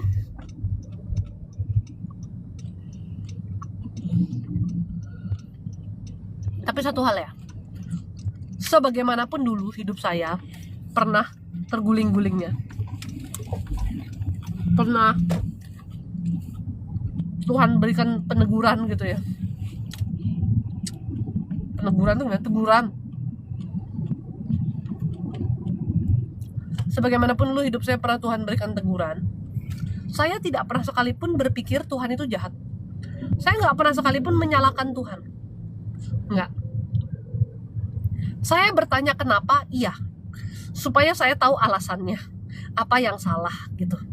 Tapi kalau saya berpikir Tuhan giniin saya, Tuhan jahat, itu nggak pernah sama sekali terbersit di otak saya. Nggak tahu kenapa. Saya tidak pernah menyalahkan Tuhan untuk segala sesuatu. Saya hanya bertanya kenapa Tuhan? Kenapa Tuhan ambil papi saya? Kenapa kondisinya ini begini? Kenapa begitu? Saya bertanya gitu. Kenapanya saya tanya? Karena saya pengen tahu, maksudnya gini loh. Saya tidak pernah berpikir Tuhan itu jahat karena saya tidak pernah ditanamkan itu dari kecil. Saya selalu tahu Tuhan itu baik, maha pengasih, maha penyayang, dan saya sudah mendapat banyak pertolongan Tuhan sejak dulu ya. Jadi sehingga ada hal buruk pun saya nggak pernah berpikir sama sekali menyalahkan Tuhan itu. Yang menjadi salah besar itu kan kalau kita menyalahkan Tuhan. Anda tidak sadar, tapi begitu Anda menyalahkan Tuhan, sebenarnya Anda sedang melakukan dosa terberat, yaitu Anda menghujat Roh Kudus. Masa Tuhan yang selalu benar, kue salah-salahin kan, kue yang betul aja kue. Ya untungnya saya tidak pernah melakukan itu. Bertanya iya, tapi menghujat Tuhan seperti kayak kenapa hidup saya kayak gini Tuhan? Kenapa kok Tuhan itu jahat, Tuhan tuh gini? Nggak pernah sama sekali. Kan ada orang yang bilang Tuhan tuh kok jahat ya Ci sama saya. Dasar lu nggak ngaca gitu. Yang jahat sama Tuhan tuh kita. Nggak ada ceritanya Tuhan jahat sama nggak ada ceritanya Tuhan yang jahat sama kita. Kita yang jahat sama Tuhan. Karena kita nggak tunduk, kita nggak nurut gitu. Tapi ada apa-apa kita nyalahin apa? Tuhan jahat sama kita. Emang kita nih kurang WARAS, waras, kurangnya kita tuh waras aja. Pada crazy semua kita nih kan. Dikit-dikit kita salahin Tuhan gitu. Ya. Ketika Anda mengalami pemurnian itu saat-saat yang paling berat. Anda itu dimurnikan tuh maksudnya apa? Dibersihkan dari hal-hal dunia, dari hal-hal yang membuat Anda melekat, membuat Anda terikat, dan membuat Anda susah untuk tunduk sama Tuhan. Tuh Anda dibersihkan, dipulihkan. Entah dari amarah, kebencian, dendam, kesedihan, apa segala macam. Kamu sedang dipoles gitu, dibersihkan. Ini kok dicabut ya? Ini kok nggak ngecas ya? Habis. Nggak ngecas nih. Coba ngecas gak Sal? Ngecas gak? Enggak, sekarang enggak ngecas. Habis baterai. Colokin di Baterai tinggal 12%. Sekarang ngecas kok. Kalau ini dicolok dia jadi nggak bisa ngecas. ya, oke.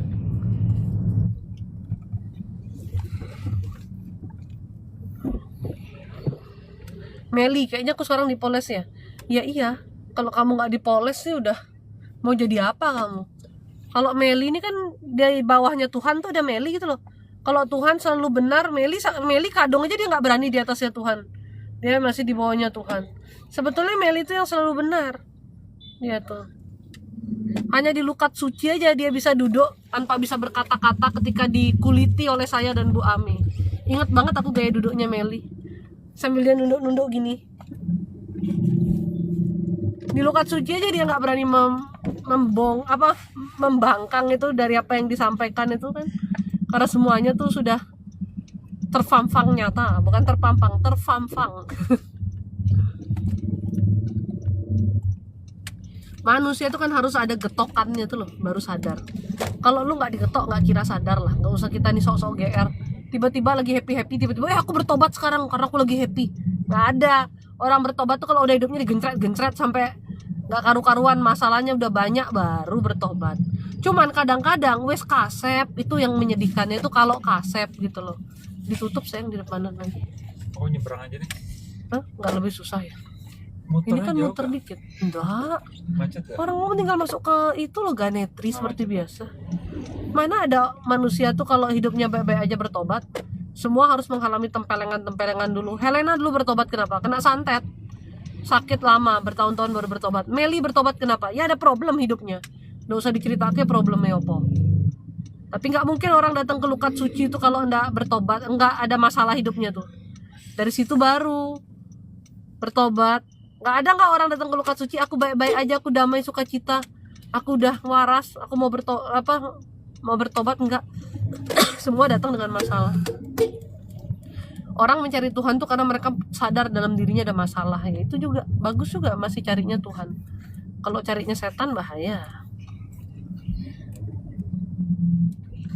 Eri coba dulu tuh. Bagaimana dia bertobat tuh?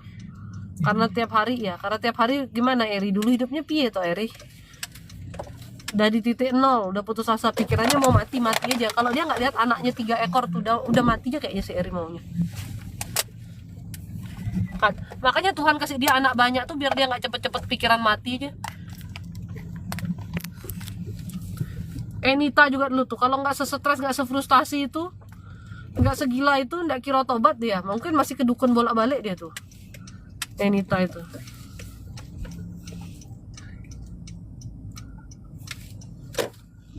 Terus ternyata udah sampai. Iya, cepetan dia sampai dulu.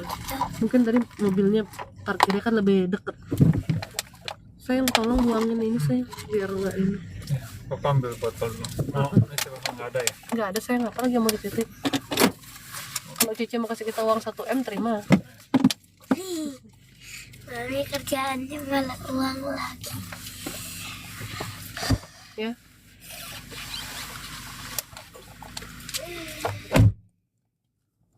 Tuhan tuh kasih tanggung jawab banyak biar kamu nggak cepet-cepet berputus asa, say.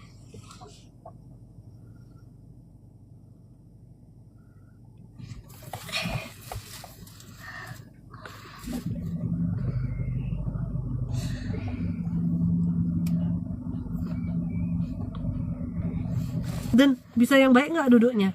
Kenapa kamu gencet mamimu kayak gitu? Sayang.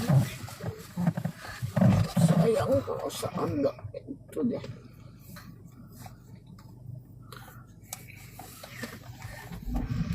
L mana? L di belakang.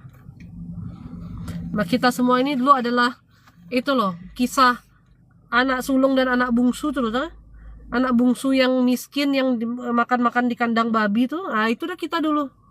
Sampai hidup kita tuh kayak udah terlunta-lunta kayak makan di kandang babi tuh. Tuhan tetap menyambut kita.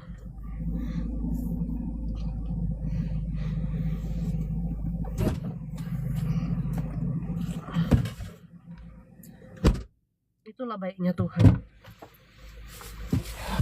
Sayang, ukuran toko kita berapa Silvi nanya sayang? 4,5 kali Berapa ya?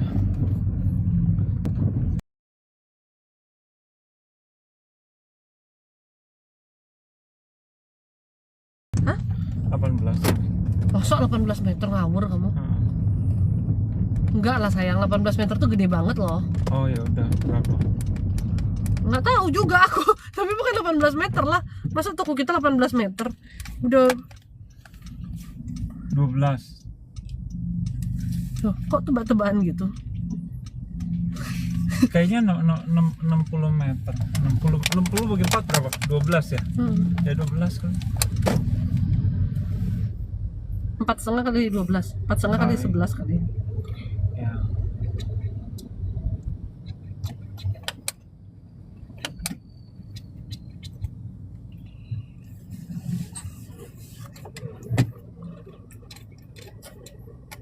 Mungkin 18 kan. Dulunya 12. Udah gitu kita tambahin 5 meter. Enggak, tuku yang mau dipakai kerjanya aja. Oh. Bu Ami sama Cece keren sih, bener-bener udah mantep jalanin kernya. Gimana ya, soalnya mau gak mantep tuh mau gimana, hidupnya lebih kacau lagi. Saya tuh dulu cuma mikir, saya punya anak, kalau saya nggak terima ini anak saya gimana gitu pikiran saya. Ada pemicunya. Yang saya pikir tuh anak saya. Salah. Kalau cuma mikirin diri sendiri mungkin bisa ego ya. Mau aku bukain. Aku nggak bisa kuclik pas dia itu loh, Ya, takut bukain. takut luka jarinya. Ih, luar biasa sekali suami saya. Di mana lagi saya mencari suami seperti Anda nih?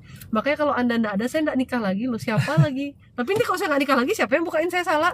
Wah, berarti saya harus nikah lagi dong. Baru tadi saya mau nikah lagi loh. Ya, cuman saya nggak bisa kucilek salah nih. Tapi suami saya emang kucilek kan. Kalau dia nggak ada, berarti kan saya harus menikah lagi nih. Wah, bahaya juga nih. Masa aku nikah lagi gara-gara salah? Terus di bagian ini ada 2 plastik. Nanti kalau bertanya kenapa nikah lagi kalau Michael nggak ada, ya itu nggak bisa kupas salah. Dikupasinnya biasanya sama Michael.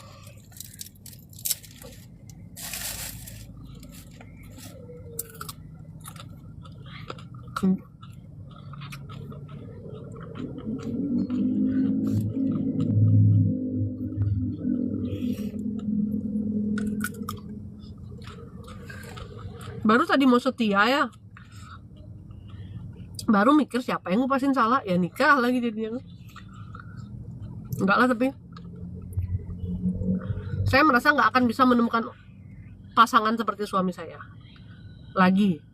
Kan sekarang udah ketemu, untuk lagi tuh nggak bisa, jadi nggak nikah lagi.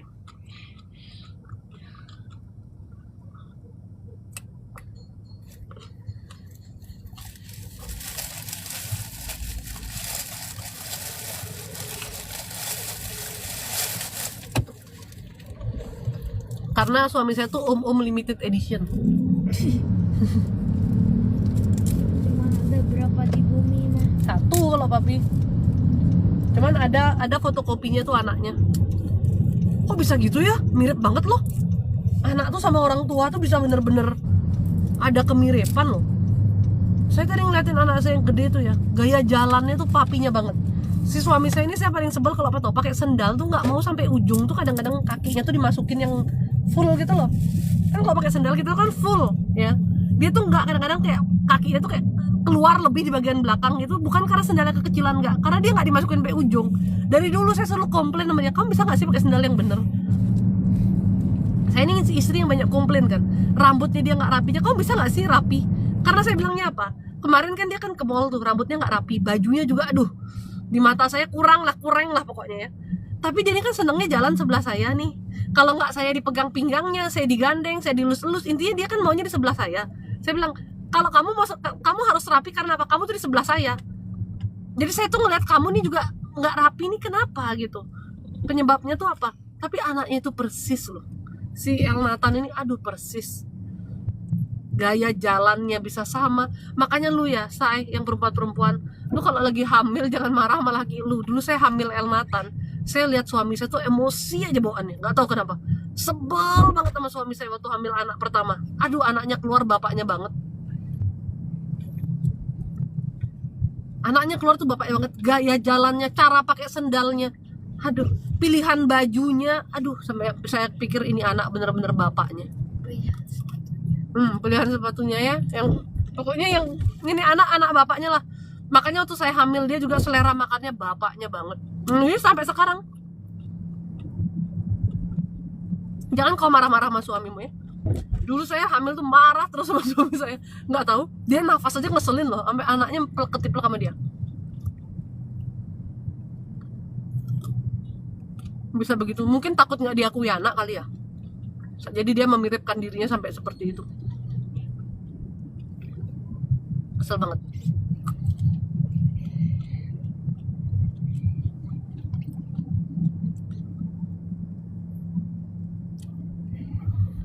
Besok-besok kalau aku hamil aku mau kesel sama Lee Min Ho. Nah beneran harusnya gitu ya. Kapan kowe mau hamil lagi Cemeli? Jangan aku hamil lagi. Tiba-tiba banget dia mau hamil lagi loh.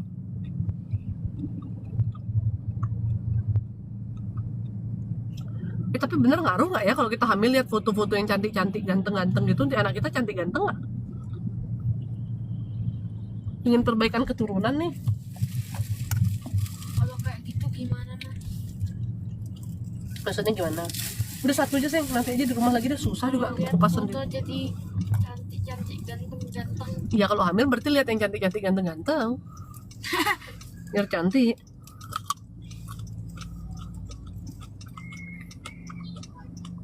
Kalau sebel ngaruh sih gitu ya.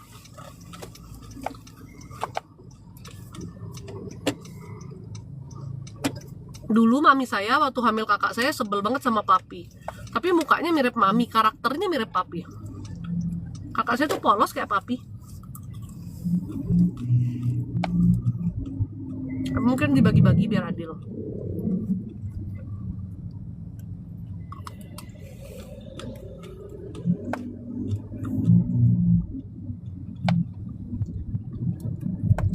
By the way ya, kita tuh kadang-kadang sebagai manusia kan tadi dia bilang, saya nggak sadar sih saya dendam sama siapa. Kadang-kadang kita tuh gitu loh. Lukanya itu masih ada, sedihnya itu masih dalam. Dendam itu bukan berarti itu selalu kamu tuh benci, pingin bales dan gimana. Mungkin konotasi kata dendam itu memang negatif kan. Misalnya negatif kayak ingin membalas, ada kebencian yang kayak gitu tuh konotasi dendam. Tapi kadang-kadang kita nggak sadari itu ada dalam diri kita, tapi bentuknya itu justru kesedihan, luka yang besar gitu, rasa nggak suka. Nah itu yang biasanya ada dalam diri kita, tapi kita nggak sadar, dan kita tidak menganggap itu suatu dendam, tidak menganggap itu suatu masalah, dan kita menganggap kita udah mengampuni kok, kita udah melepaskan, tapi belum benar-benar lepas. Kalau lepas intinya rasanya cuma satu, damai. Ada yang kayak gini, misalnya nih ya, dia cerai sama suaminya.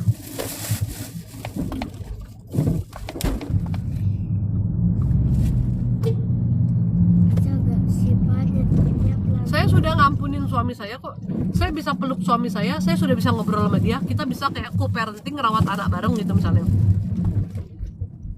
Yes, Anda secara emosional mampu melepaskan, mampu untuk menerima dia, menganggap yang masalah yang sudah berlalu sudah. Apakah yakin secara hati Anda 100% Anda sudah rilis kesedihan yang ditimbulkannya, luka yang ditimbulkannya? Nah itu yang jadi pertanyaan ya. Karena bentuknya tidak selalu amarah, dan kalau orang diselingkuhin itu kan yang rasa kecewanya yang besar tuh. Kalau amarah itu mungkin masih ada orang yang kayak kalau dia ngerasa bersalah, dia masih bisa meredakan amarahnya ya dengan rasa bersalahnya dia, atau ada perasaan lain lah, rasa sayang mungkin lebih besar bisa reda amarah, tapi rasa kecewanya itu loh, nah itu juga suatu bentuk luka batin dalam diri, suatu bentuk hal yang harus dirilis. Melepaskan pengampunan tetap kuncinya. Intinya sih kalau mau baik hidup tuh berdamai dengan diri sendiri, berdamai dengan orang lain. Berdamai dengan orang lain itu Anda mengampuni mereka ya, dan meminta berdamai dengan diri sendiri itu Anda mengampuni orang lain dan mengampuni diri Anda. Berdamai dengan orang lain, Anda meminta pengampunan kepada orang lain kalau Anda punya salah. Kalau kamu udah selalu bener, wah nggak ngerti lagi ya, nggak ngerti lagi. Mungkin emang kamu udah best of the best. Kuncinya tuh cuman itu. Kalau mau hidup damai, berdamai dengan diri sendiri berarti Anda mengampuni orang lain. Loh kenapa saya harus mengampuni orang lain? Orang dia yang salah sama saya. Kan Anda mau damai di diri Anda. Itu berdamai dengan diri sendiri. Melepaskan pengampunan untuk orang lain itu adalah bagian dari berdamai dengan diri sendiri.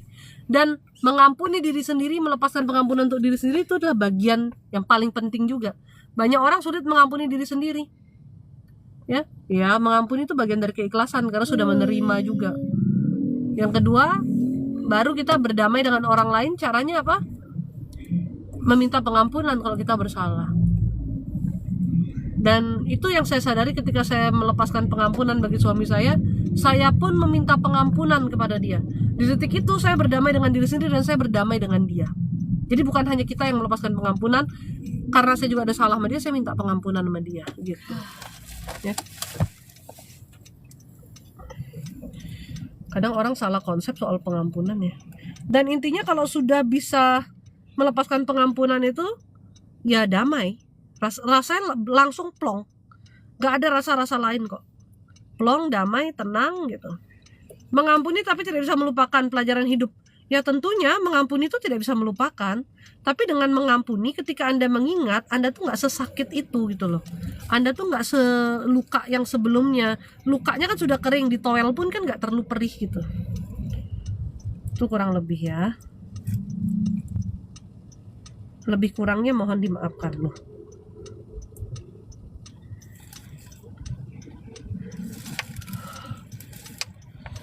Nah ini jam 9 ya. Iya, jam 8:20. Jadi 20-nya lebih. Jadi ikut bingung.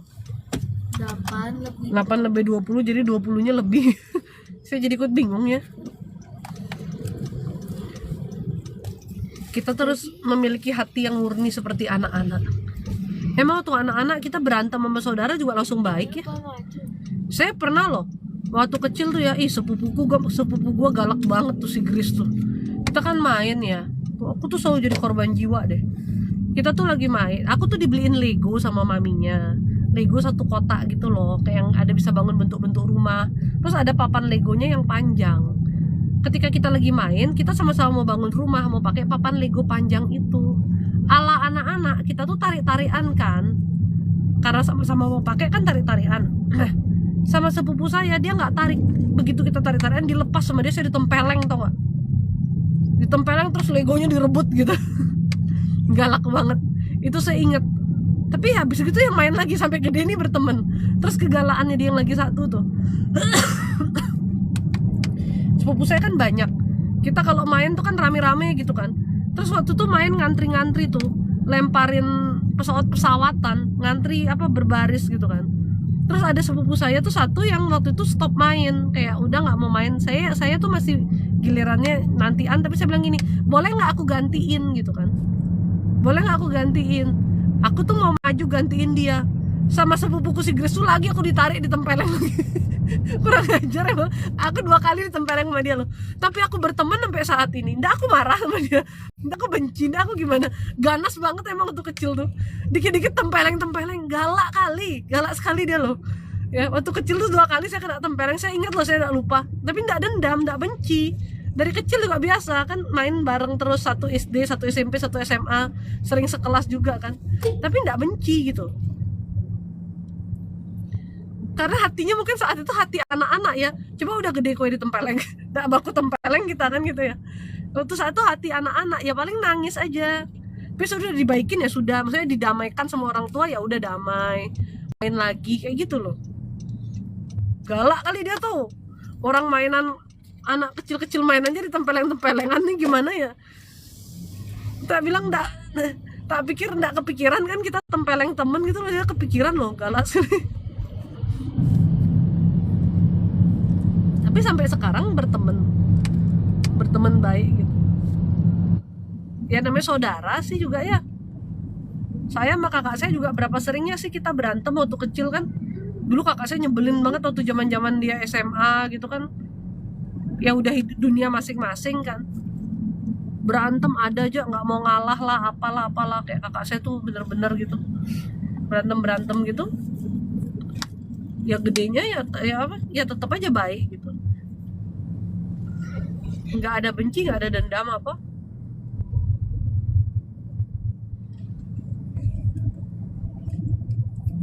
Tapi puji Tuhannya, Tuhan tuh beri saya hati tuh memang yang tidak gampang mendendam gitu loh. Malah banyakan kasihannya. Dikit-dikit kasihan. Kadang-kadang tak pikir bego juga ya aku ya. Orang tuh jahat-jahat aku kasihani gitu. Tapi yang gimana hati tidak bisa mau marah banget itu tuh kayak marah sih ada marah. Kita kan bukan malaikat ya, kalau dijahatin tuh ada marah, ada kesel. Ada kayak apa sih tuh orang gini, tapi endingnya ya udah gitu. Jarang ya sayangnya aku marah sama orang kayak berlarut-larut nggak mau berteman apa gitu. Iya. Nggak ada kan. Sama yang apa-apain saya tuh juga, kalau suami saya tuh jangankan gitu, baru ditoel dikit aja udah kita nggak usah temenan gitu, kayak langsung ngeblok gitu, karena kan dia traumanya banyak tuh. Kalau saya enggak loh, orang kayak gimanain saya juga saya tuh kayak besoknya ya sudah gitu. Dia yang sering ngingetin kayak orang-orangnya tuh begini kayak gitu Sopan dan apa? Dan taruh kaki di tempat kepala mami. Iya, nggak sopan. Meli, kalau aku kamu juga nggak dendaman sih kamu tuh nggak dendaman, cuman amarahnya besar, meleduknya langsung gitu loh, nggak dendaman. Kalau Helena rasa bersalahnya yang gede. Kok temenku gituin aku ya, emang aku salah apa? Banyak sih salahmu Helena. Oh, kamu tanya salahmu apa, banyak sekali salahmu ya. Kalau Ci Olive orangnya mendem ya, dendaman sih enggak, cuman mendem sedih gitu jatuhnya kayak pedih gitu. Tapi ngerasa kayak nggak bisa kita nih baik-baik aja, kalau kamu baik juga aku baik kok gitu. Jadi nggak dendaman, cuman bawaannya kalau dilukai orang tuh kayak nggak berdaya, kayak sedih gitu loh. Aku ada dendam nggak, kamu ada dendam nyipelet ya Helena ya, bilangin tadi udah dikasih tahu loh padahal. Bu ini mau takut. Guys, aku mau dapat pembantu nih guys, grogi juga loh. Dapat pembantu aja grogi say. Mudah-mudahan waras, mudah-mudahan betah. Saudara saya dapat pembantu 2 hari udah minta keluar. Terus katanya kemarin ngambil dari yayasan pembantu yang bisa bahasa Inggris. Yalah, gaya banget.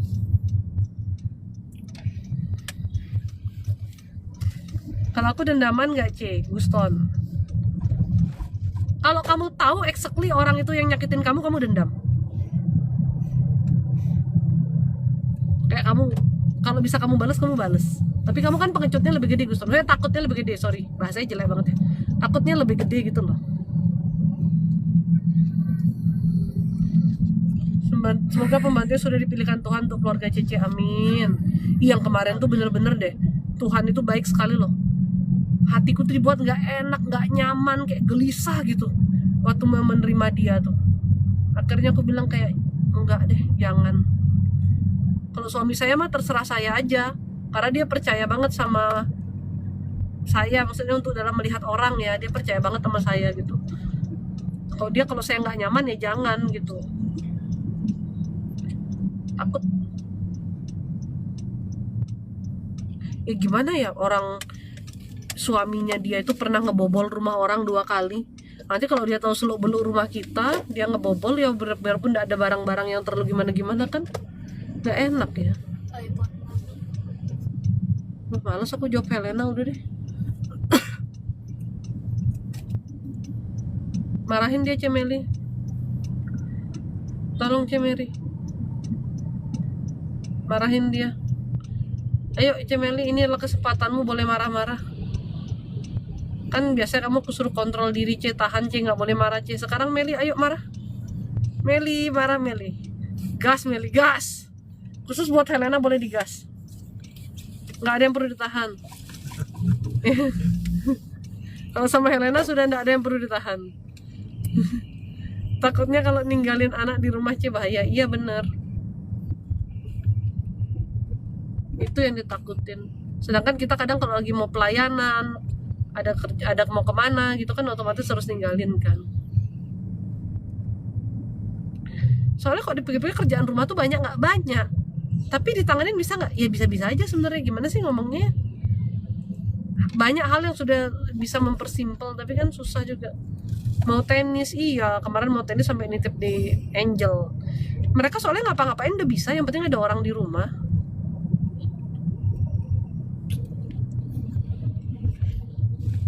Ini apa ini tangannya ini?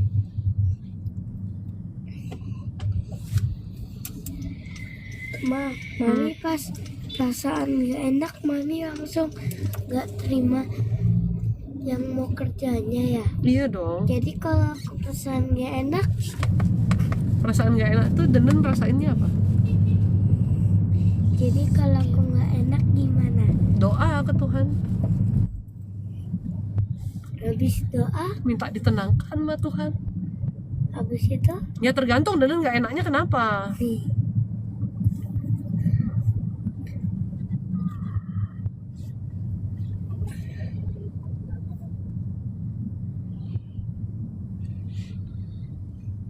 Gaya aja anak kecil nih perasaannya nggak enak. Emang perasaan nggak enak tuh gimana?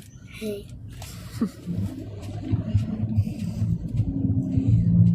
Kalau dimarahin mami gimana perasaannya? enak. Enak dimarahin. Enggak Wah, lah. gimana enggaknya tuh gimana? Apa yang dirasain kalau dimarahin mami? Sedih. Oh sedih. Gombal. Gombal itu gombal tuh kelakuanmu gombal. Salah ini kok. Ini yang sering minta nonton dengan salah ngirim di grup tuh yang ini sama yang ini. Karena emang mereka tuh harus minta izin kan. Jadi kalau saya lagi pergi ya mereka harus minta izin. Pakai lewat voice note kah, telepon kah.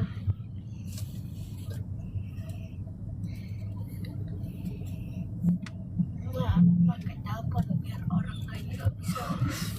Ya kamu ngapain kamu voice note juga? Malu Alden. Tuh udah.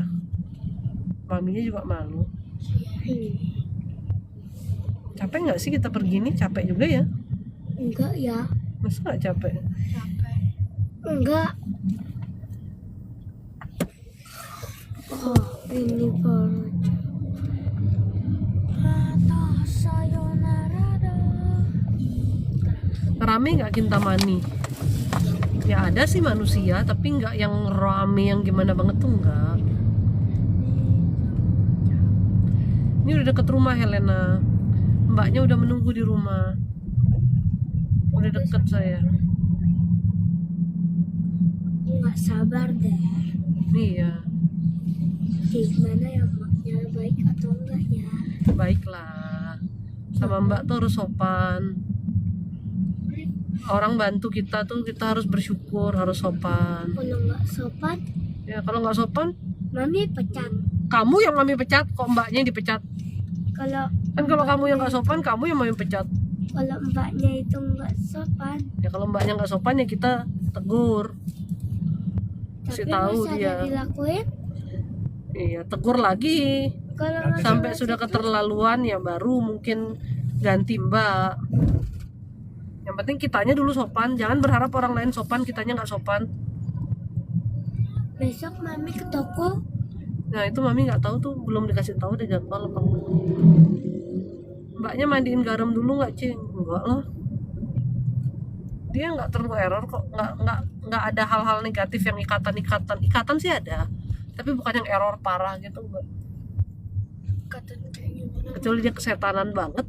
Kalau kesetanan banget ya nggak mungkin kerja sama saya lah. Tidak akan diizinkan itu Besti.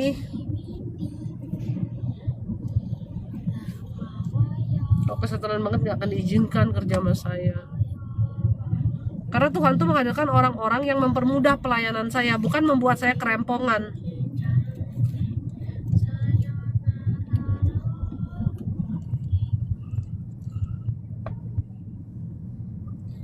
Ya udah deh. Ternyata ada ya orang waras. Guston, kengken Guston deh. ya dibilang waras 100% ya mendingan lah, mendingan.